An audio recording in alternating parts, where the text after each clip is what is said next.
तो जय हिंद साथियों, स्वागत है आप सभी को महाविद्या कोचिंग 2 में।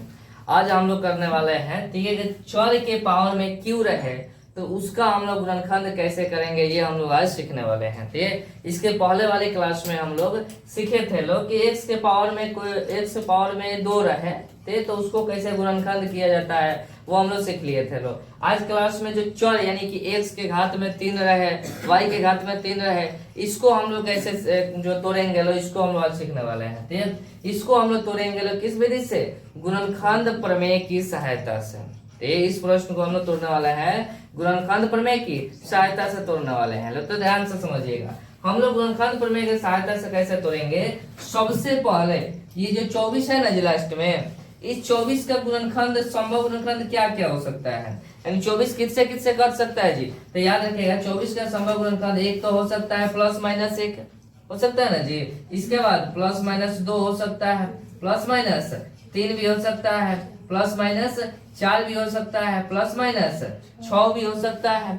इसके बाद प्लस माइनस 8 भी हो सकता है और प्लस माइनस 12 भी हो सकता है ना जी। इसके बाद क्या होगा, प्लस और माइनस 24 भी हो जाएगा।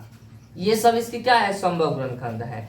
अब हम लोग क्या करेंगे, ये जो मान है गुणनखंड है इसका, तो पहले +1 इसमें रख कर देखेंगे लोग कि +1 रखने पर इसका मान शून्य आ रहा है कि नहीं आ रहा है। और फिर अगर शून्य ना आए तो हम लोग क्या करेंगे, -1 रख कर देखेंगे लोग। अगर आ जाए तो कहेंगे कि इसका जो एक गुणनखंड वो हो जाएगा, एक गुणनखंड होगा ना जी वो। अगर ना आए तो हम लोग अगला रख कर देखेंगे। लेकिन आप थोड़ा सा दिमाग से सोचिए कि सब प्लस में है, सब किसमें है जी, प्लस में है। अगर हम इसमें हम प्लस ही रखे तो और जुटिए ना जाएगा जी। तो क्या प्लस रखने पर इसका मान 0 आएगा? नहीं आएगा।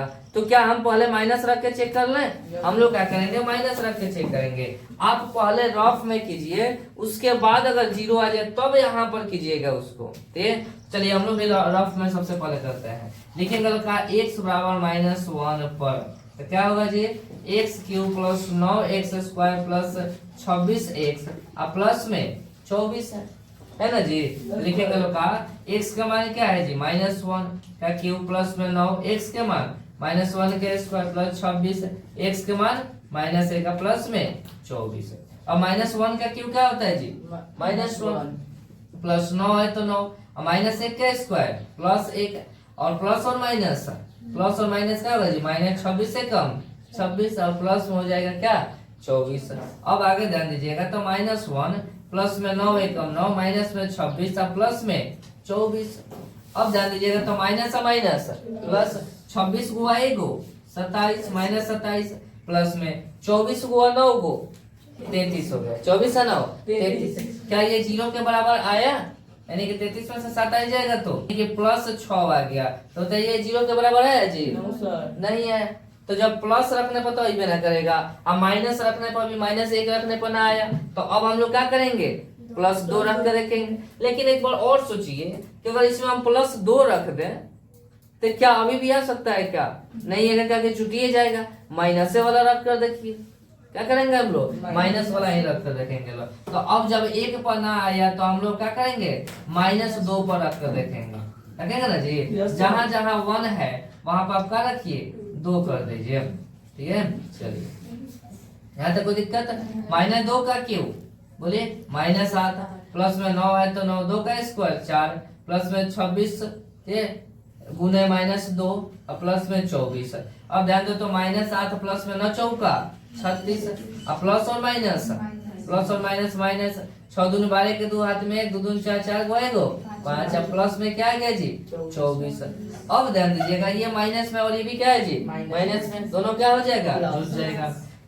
तो 8 10 8 2 गो 10 के 0 हाथ में 1 5 1 6 7 आ जाएगा। और यहाँ पे प्लस और प्लस 6 4 10 के 0 हाथ में 1 3 2 5 5 गो 1 6 गो, यानी 7 आ गया। ये दोनों क्या हो गया जी, कट गया। और कट के क्या आ गया, 0, कट गया ना 0। अतः हम लोग कहेंगे क्या, अतः x बराबर जो -2 है और -2 को बराबर की इधर लाएंगे लोग, तो क्या चीज में हो जाएगा, +2 हो जाएगा, हो ना जी। अर्थात इस जो बहुपद दिया है यहाँ पर, इसका गुणनखंड क्या होगा, x + 2 हो जाएगा। बात क्लियर समझ में आए ना जी। तो अब जो ये हम लोग रफ में किए हैं लोग, ये जो रफ में हम लोग किए हैं ना जी, इसको यहाँ पर एकदम जो है अच्छे तरीके से यहाँ पर हम लोग कर देंगे, उसके बाद हम लोग आगे बढ़ेंगे। कोई दिक्कत? तो अब लिखेंगे लोग का, अब ये लिखेंगे इसका नाम देना है तो नाम दे दीजिए पी एक्स बराबर में एक्स क्यूब प्लस में 9x स्क्वायर प्लस में 26x प्लस में 24। लिखेंगे लोग का अब x बराबर -2 पर x का मान क्या लेंगे लोग -2 पर, तब क्या हो जाएगा जी, तब हो जाएगा पी एक्स के मान -2 बराबर x के मान -2 का स्क्वायर प्लस में 9x के मान -2 का स्क्वायर प्लस में 26 है तो 26 आगुने x के मान -2 प्लस में हो जाएगा 24। यहाँ तक कोई डाउट? चलिए नो डाउट। p -2 बराबर में -2 का स्क्वायर, ऐसा है तो क्यों ना है जी, -2 का क्यों -7, -2 का क्यों क्या होगा जी -7 प्लस 9 है तो 9 -2 का स्क्वायर प्लस 4 होगा। अब प्लस और माइनस 6 दूनी 12 के 2 हाथ में 2 दूनी 4 4 गो 1 5 गो, अब प्लस में हो जाएगा 24। यहाँ तक कोई दिक्कत? अब ध्यान दीजिएगा p -2 बराबर क्या होगा सर जी, यहाँ पर -7 है तो -7 अब प्लस में 9 चौका 36 -52 प्लस में 24 हो जाएगा। ये माइनस और ये माइनस जुड़ जाएगा आपस में, यानी p -2 बराबर में हो जाएगा, ये कितना होगा जी माइनस 8 2 10 के 0 हाथ में 1 5 है 1 6 यानी -7 आ गया। अब प्लस में इन दोनों को भी जोड़िएगा तो 7 आ जाएगा, प्लस माइनस करता यानी p -2 बराबर क्या आ गया जी 0। अतः हम कहेंगे, अतः x बराबर हम लोग का लिए थे -2, तो अब क्या हो जाएगा जी, ये माइनस में है बराबर किधर है तो प्लस में, यानी x + 2 हो गया।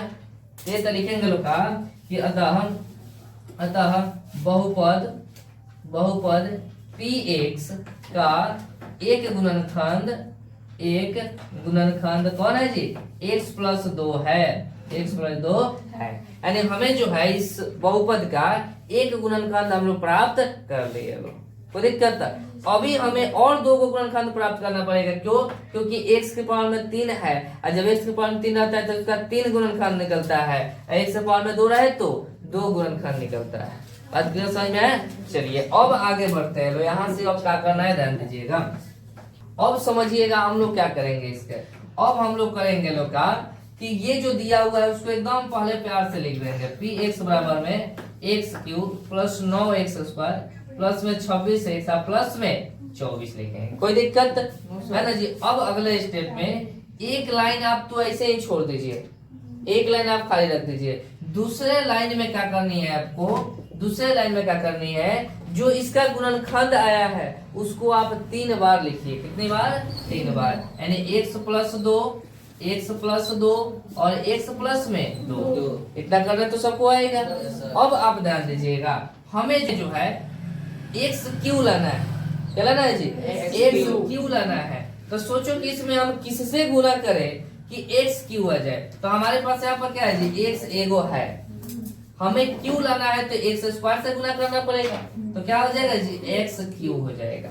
क्या होगा? x³। तो हम इसमें गुणा कर देंगे लोग किससे, x² से।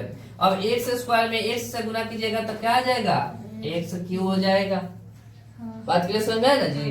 अब जो x जो आया वहां पर गुना किया है लो, ये दोनों से गुना होगा। x² में x से गुना किया तो x³ और x² में 2 से गुना करेंगे लो तो प्लस और प्लस प्लस 2x² हो जाएगा। यहाँ तो बात क्लियर समझ में आया। अब हमें अगले स्टेप पे लाना है क्या, 9x²। लेकिन हमारे पास पहले ही से 2x² बचा है, हमें लाना क्या है 9x², लेकिन 2x² पहले ही से बचा है, 2x² पहले ही से बचा है। तो अब हमें क्या लाना पड़ेगा, अब हमें लाना पड़ेगा 9x² से 2x² गया तो 7x² बचा। अब हमें इसमें ऐसी संख्या से गुना करना पड़ेगा जो हमें 7x² आ जाए। तो किससे गुना करेंगे जी, प्लस 7 से, 7x से गुना करेंगे तो प्लस और प्लस प्लस 7x में 1 से गुना करो तो 7x² हो जाएगा। बात क्लियर समझ में आया। और फिर प्लस और प्लस प्लस 7x में 2 से गुना करो तो 7 दूनी 14x हो जाएगा। कोई दिक्कत है आप तक? अब कोई दिक्कत नहीं है। अब समझिएगा अगले स्टेप पे हमें क्या लाना है, 26। क्या लाना है जी, 26 लाना है। लेकिन हमारे पास 14 पहले ही से है, 14 हमारे पास पहले ही से आ गया है, तो लिखेंगे क्या 26x और माइनस कर देंगे क्या 14x, तो जो बचेगा वही ना लाना है जी। तो अब हमें क्या करना पड़ेगा, 6 में से 4 गया 2 और 2 में से 1 गया 1 है ना, 12x क्या लाना पड़ेगा अब 12x। तो 12x लाने के लिए इसमें हम क्या करना पड़ेगा, प्लस 12 से गुना कर दो, तो प्लस 12 में 1 से गुना करें, तो 12 में 1 से गुना करो तो प्लस और प्लस प्लस, 12 में 1 से गुना करो तो 12x और प्लस प्लस 12 दूनी 24, हमें लास्ट में 24 लाना था तो 24 भी आ गया, लाना था ना 24 बराबर में, सॉरी लास्ट में 24 आना था 24 आ गया, कोई दिक्कत है अब तक।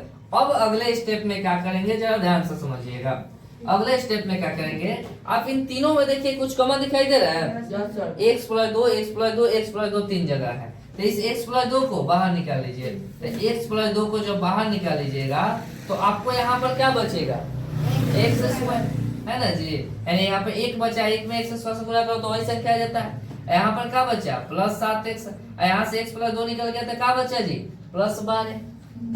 बात क्लियर समझ में आया, कोई दिक्कत, चलिए कोई दिक्कत नहीं।